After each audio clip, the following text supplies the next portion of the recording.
আসসালামু আলাইকুম এভরিওয়ান, সবাই কেমন আছেন? আশা করছি খুবই ভালো আছেন। আমরাও ভালো আছি।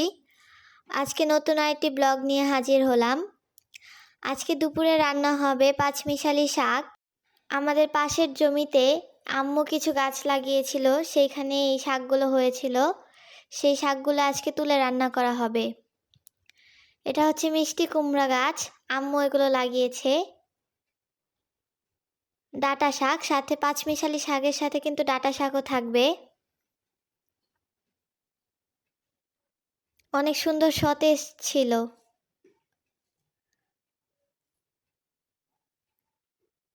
আর আমাদের সুপারি গাছে কিন্তু সুপারি ফুল এসেছে, কিছুদিনের মধ্যে সুপারি ধরবে ইনশাল্লাহ। আপনারা সবাই দোয়া করবেন।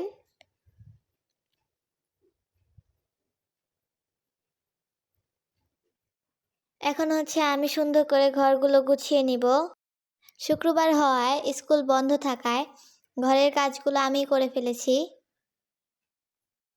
তো কাজগুলো শেষ করে আবার দেখা হবে।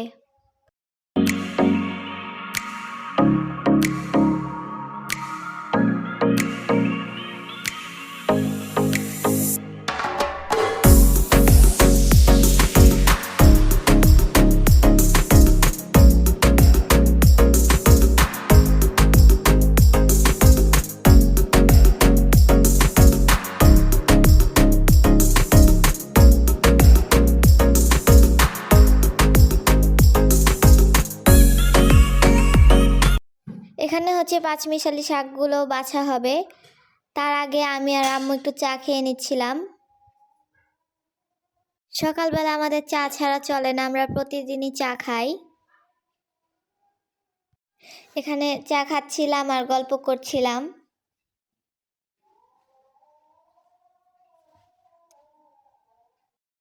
তারপর আমরা মামির সাথে কিছুক্ষণ কথা বললাম।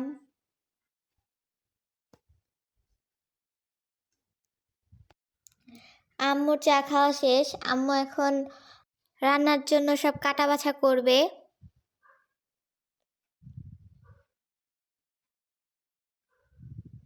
শাকগুলো কিন্তু অনেক সুন্দর আর সতেজ ছিল।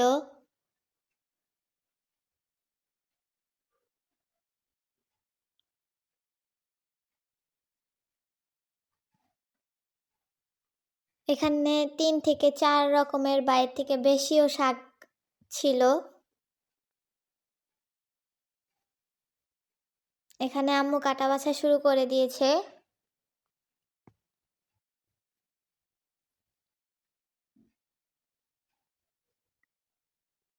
আর এখানে আমি আমার বিছানাটা গুছাচ্ছিলাম।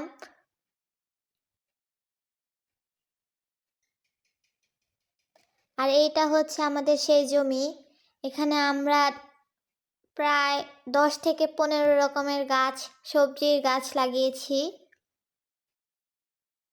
এগুলো হচ্ছে পাতাকপি। এটা আমাদের জমি না, এটা হচ্ছে আমার এক আন্টির জমি। আমরা এখানে সবজি গাছ লাগাই। এই দেখুন আমার আম্মুর হাতে লাগানো মরিচ গাছ, মরিচ গাছে মরিচও ধরেছে। আমার আম্মু গাছ লাগাতে অনেক ভালোবাসে। এখানে টমেটো গাছও লাগিয়েছে, টমেটো গাছে ফুল এসেছে। প্রায় অনেকগুলা গাছেই কিন্তু মরিচ ধরেছে। এখানে আম্মু বিকালে গাছের পরিচর্যা করছে, গাছে সার দিচ্ছে। আর এখানে কিন্তু অনেক সুন্দর লাল শাক হয়েছে। লাল শাকগুলো কিন্তু দেখতে অনেক সুন্দর লাগছিল। এটা আমাদের বাসার সামনের জমিতে চাষ করেছিল।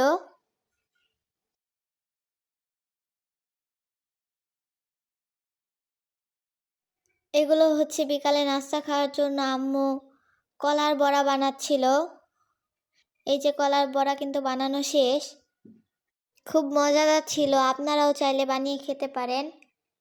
এটার রেসিপি আপনাদের সাথে আরেকটা ভিডিওতে শেয়ার করব। আল্লাহ হাফেজ।